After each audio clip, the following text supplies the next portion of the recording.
আল্লাহু আকবার। অবজেকশন দিতে পারে কেবল তারাই যারা ভারতের রাজাকার।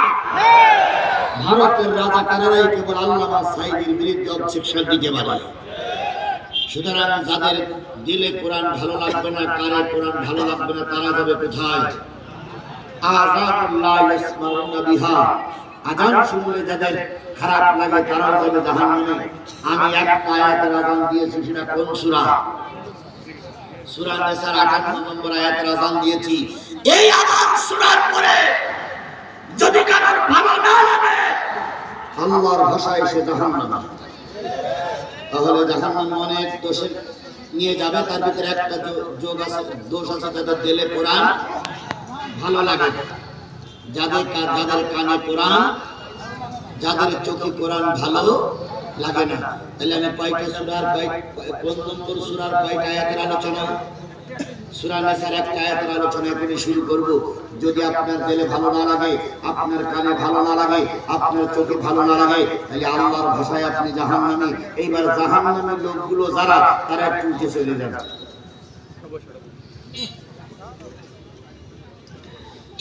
দেখবেন কারা কারা যায়।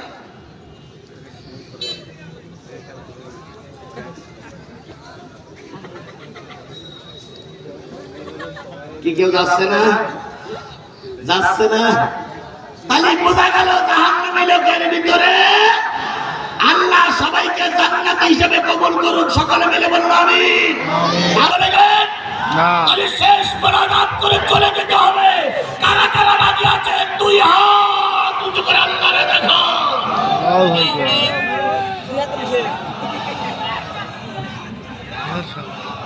ধরো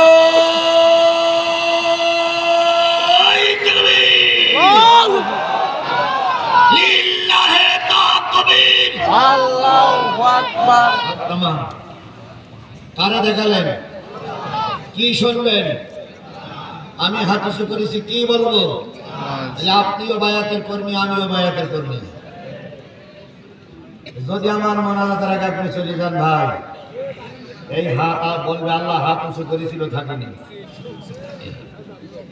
কাঁধে দুইজন ফেরেশতা থাকে না? থাকে না? আপনার হাত উঁচু করা ওরা দেখেছে না দেখেনি? যদি আমার মোনাজাতের আগে চলে যান, তাহলে এই ফেরেশতারা বলবে আল্লাহর হাত উঁচু করেছিল কিন্তু মোনাজাত করি না। আল্লাহ এই সেই লোক, এই সেই লোক, এই সেই লোক। বসে আছেন কিসের উপরে? মরে গেলে যাবেন কিসে? আবার আপনাকে তৈরি করা হয়েছে কি দিয়ে? এই মাটির ঘরে বসে হাত উঁচু করেছেন, শেষ মোনাজাত পর্যন্ত থাকবেন। যদি মোনাজাতের আগে চলে যান, কবরে যাওয়ার সাথে সাথে বলবে মুনাফিক, তুই বলেছিলি মাহফিল থাকতে থাকিস নি, তোর ব্যাপারে ভালোই জানি। আল্লাহ ফেরেশতারা বলে শুরু কর। তাহলে আমরা ইনশাআল্লাহ একান্তই কোনো মহাবিপদ ছাড়া কোরআনের মাহফিল দেখে বাড়ি চলে যাব ইনশাআল্লাহ বলেন। এবার কিছু কিছু লোক বিড়বিড় করতেছে যে হুজুর আমার কাছে কায়দায় ভেঙে ফেলাইছে, তা আজকে তাহাজ্জুদের নামাজ না পড়াই মনে হয় ছুটি দেবে না। ভাই আমি টাইম বলে দেইনি, বলে দিছি না? ইনশাআল্লাহ ইতিমধ্যে আমার আলোচনায় 1 ঘন্টা পার হয়ে গেছে। আল্লাহ যদি তৌফিক দেয় 12টার ভিতরে মোনাজাত করবে ইনশাআল্লাহ। এতটুকু সময় আপনাদের ধৈর্য কুলাবে না। আমি উঠে কিন্তু 1 ঘন্টা পার হয়ে গেছে। আমি মঞ্চে ওঠার পরে বলেন তো 1 ঘন্টা পার হয়ে গেছে। তাহলে 1 ঘন্টা এখন আপনারা বুঝতে পেরেছেন? তাহলে আর 1 ঘন্টা চলে যাবে, বুঝতে পারবেন না। শুধু মোতাওয়াজ্জ হবেন কিসের দিকে?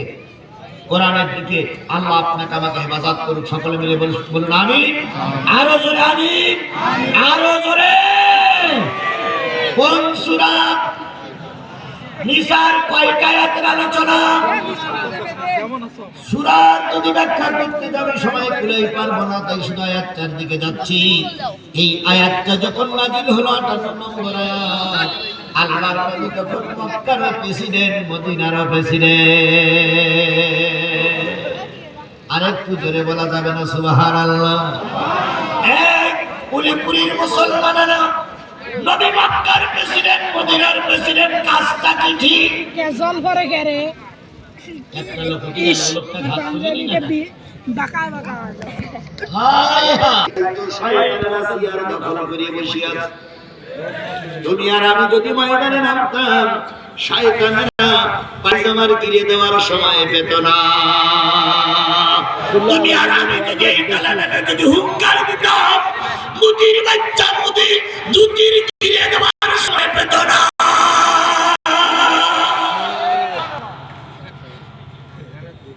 15.5 বছর পরে ব্যক্তির বাচ্চা পালাইছে।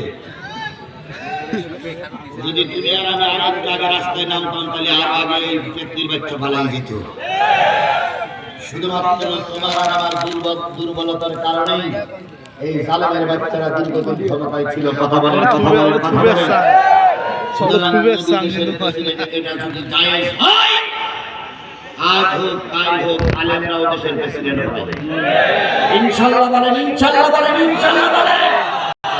আমি উলিপুরের মানুষকে একটা আশ্বস্ত করে দিতে পারি, সেটা হলো যদি সব টুপিওয়ালারা, সব মুসলমানেরা, সব নামাজিরা একজোট হয়, আপনি সাদা কাগজে লিখে রাখেন, আগামী দেশ হবে টুপিওয়ালার দেশ, আগামী সংসদ হবে টুপিওয়ালার সংসদ, আগামী বঙ্গভবন হবে টুপিওয়ালার বঙ্গভবন।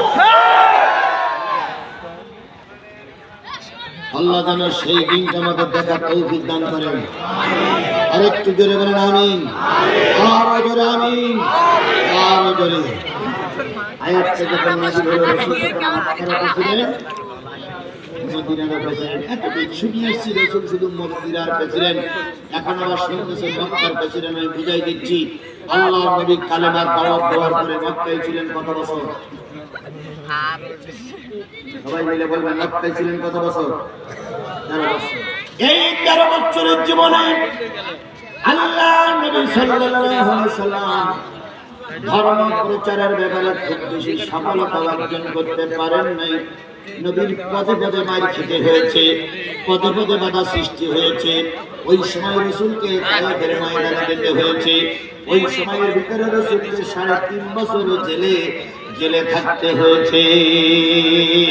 আজকে জামাত কথা বলতেছিলেন, আপনাদের 6 জন না 7 জন নেতাকে জেলের ভিতরে ঢুকে মুক্তি হয়েছে। আল্লাহ রাসূল 3.5 বছর জেল কেটেছে। তুমি আর আমি যদি সেই রাসূলের দাওয়াতে তাবলীগ করি, তোমার আর আমার বেলাও জেল হবে। যদি জেল না হয় তাহলে বুঝতে হবে নিশ্চয়ই তোমার আর আমার কাজের ভিতরে কিছু ত্রুটি আছে। 2 মসজিদের 2 ইমাম, একজনের নামে 8টা মামলা, আর একজনের নামে যদি জেল না খাটান তাহলে তোমার আর আমার ভিতরে ত্রুটি আছে। দুইজন সাথ ওনাদের কথা সাওয়ালা বলতেছে, আপনিও পাগড়িওয়ালা, উনিও পাগড়িওয়ালা, আপনিও বড় মসজিদের ইমাম, উনিও বড় মসজিদের ইমাম, তো বড় মসজিদের নামে কি একটাও মামলা নেই? হুজুর ঘটনাটা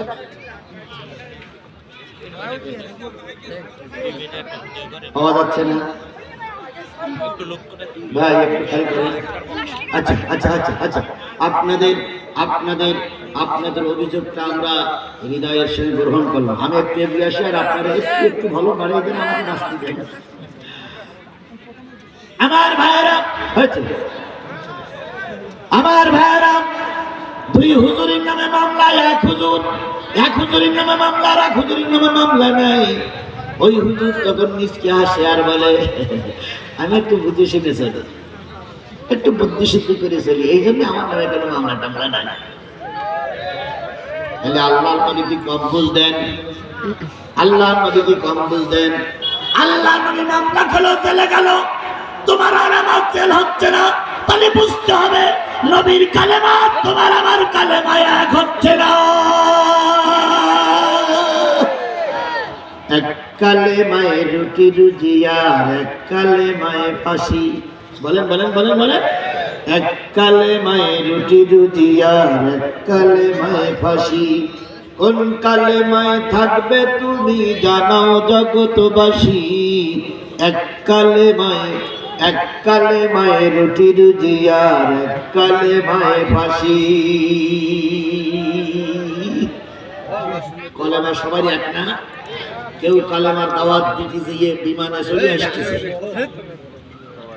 আমার কেউ কালেমার দাওয়াত দিতে গিয়ে 13 বছর জেল খেটে পরিকল্পিতভাবে ইনজেকশন দিয়ে তাকে দুনিয়া থেকে বিদায় করে দেওয়া হচ্ছে। কালেমা তো একই না? কালেমার ভিতরে দুই রকম আছে নাকি? তাবলীগ যে কালেমা পড়ে, আমলিগে সেই কালেমা পড়ে। আমলিগ যে কালেমা পড়ে, বিএনপিও সেই কালেমা পড়ে। বিএনপি যে কালেমা পড়ে, জামাত ইসলাম সেই কালেমা পড়ে। আমাদের তারেক মুরাদ যে কালেমা পড়ে, আল্লামা সাঈদী সেই কালেমা পড়ে। এরপরে তাইরি যে কালেমা পড়ে, আল্লামা সাঈদী সেই কালেমা পড়েছে। তাইরি বিমানে চড়ে ঘুরে বেড়ায় আর আল্লামা সাঈদীর জেল কাটতে হয়। তাহলে নিশ্চয় ওই কালেমাওয়ালা আর এই কালেমাওয়ালা এক নয়, এক নয়, এক নয়।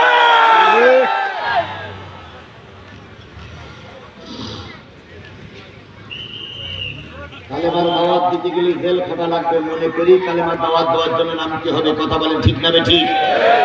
আল্লাহ রসুল কালেমার দাওয়াত দিতে গিয়ে কয় বছর জেল খাটলো? 3.5 বছর। 3.5 বছর যদি রসুলের জেল হয়, তোমার আর আমার অন্তত 30 বছর 5 মাস জেল হওয়ার দরকার ছিল। কারণ রসুলের চেয়ে প্রথম বড় ইমানদার আমি নই। কথা বলেন ঠিক না বেঠিক? আল্লাহর নবী কালেমার দাওয়াত দেওয়ার পরে মক্কায় ছিলেন কত বছর? এই